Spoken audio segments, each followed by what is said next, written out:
Bonjour et bienvenue sur cette capsule vidéo historique dont la problématique est comment l'industrialisation transforme-t-elle de nombreux pays au XIXe siècle.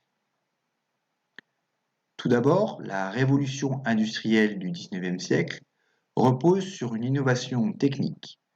En 1769, un Écossais nommé James Watt met en place un nouveau moteur, une machine à vapeur, qui fonctionne grâce à la combustion du charbon. Cette innovation technique se diffuse très rapidement en Angleterre et dans le reste du monde. Très schématiquement,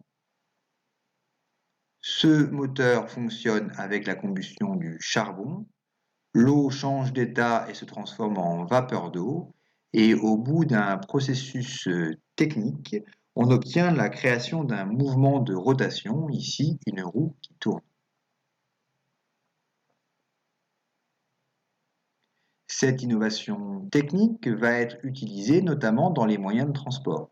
C'est la création des locomotives à vapeur et c'est la création également des bateaux à vapeur, ici par exemple une photographie du Titanic.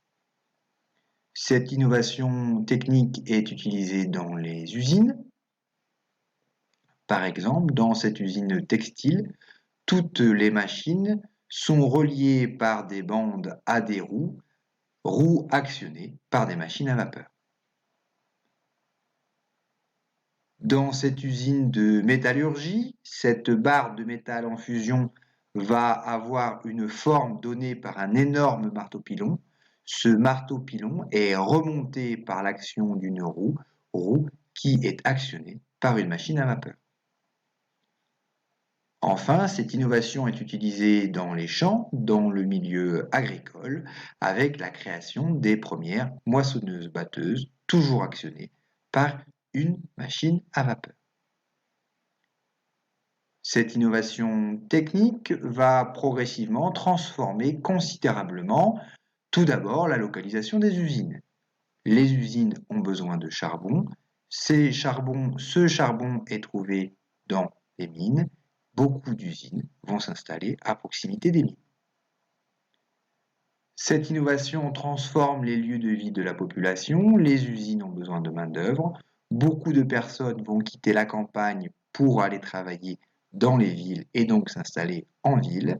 C'est à la fois l'exode rural, on quitte sa campagne, mais également le développement de l'urbanisation. Les villes sont de plus en plus peuplées. Cette innovation transforme les façons de travailler, se créent des usines de plus en plus grandes qui rassemblent un nombre de plus en plus grand d'ouvriers et d'ouvrières. Les conditions de travail sont difficiles, on travaille souvent dans la fumée, on travaille souvent dans le bruit. Et si les adultes travaillent, vous remarquerez sur ce tableau à gauche que les enfants travaillent également. Cette innovation transforme les paysages. Si on repense au transport, pour transporter des personnes avec les locomotives, il faut que les personnes puissent monter et descendre des trains. On crée de véritables gares. Dans les paysages se mettent en place des voies ferrées. Pour franchir les vallées, des viaducs sont créés. Les villes se développent, les usines se développent et de véritables paysages industriels naissent. On remarque ici un paysage industriel avec des usines remarquables par leurs cheminées. Enfin, cette innovation va transformer la société. Pour faire simple, des personnes vont profiter de l'industrialisation. Les propriétaires des mines, les propriétaires des usines, les personnes qui travaillent dans le commerce et dans le transport vont s'enrichir et former une nouvelle classe sociale qu'on appelle la bourgeoisie. À l'inverse, des personnes vont davantage subir l'industrialisation, notamment les ouvriers et les ouvrières qui forment ce qu'on appelle le prolétariat.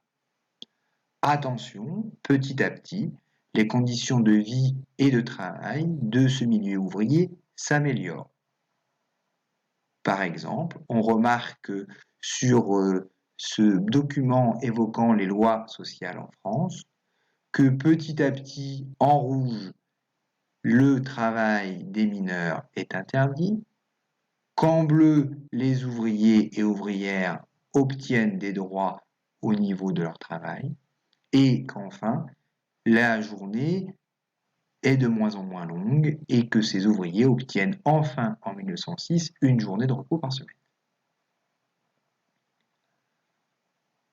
Enfin, dernière transformation avec la révolution industrielle, des personnes émigrent massivement d'Europe. Une photographie pour évoquer cette émigration massive d'Europe, une photographie d'Ellis Island située au large de New York. C'est le lieu d'arrivée de tous les Européens qui quittent l'Europe et qui souhaitent s'installer aux États-Unis.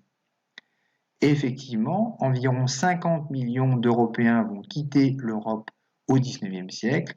30 millions d'entre eux vont s'installer aux États-Unis. Ils entrent par Ellis Island.